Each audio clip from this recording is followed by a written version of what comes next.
Ngayon pag-usapan naman natin yung selection tool. So mula dun sa pag-create natin ng rectangle tool, ito, huwag niyong kalimutang bumalik sa selection tool. Yung default natin na tool, yung pang-select. So letter V, yung shortcut ng selection tool. Makikita niyo naman kapag tinutok niyo yung mga mouse sa bawat tools, mag-a-appear yung mga shortcut niya. So selection tool, kapag kinlik niyo to, sinelect niyo siya, yung rectangle natin. Kapag hinover nyo dito sa sulok, nagbabago-bago yung property niya. So kapag ito yung nag-appear, pwede siyang i-scale, i-resize. Again, para pantay, diinan nyo yung shift. Para nasa center, diinan nyo yung alt para ma-resize siya.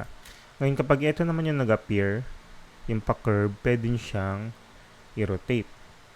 Kung gusto nyo precise na pantay yung rotation niya, diinan nyo yung shift para 45 degree or 90 degree.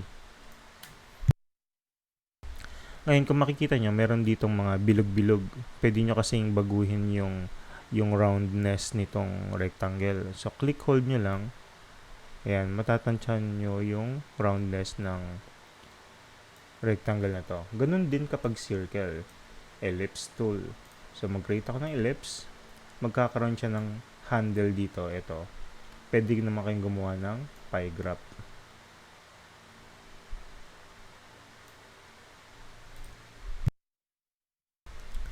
So, yun yung sa selection tool gamit dito sa rectangle at sa mga iba pang mga shape.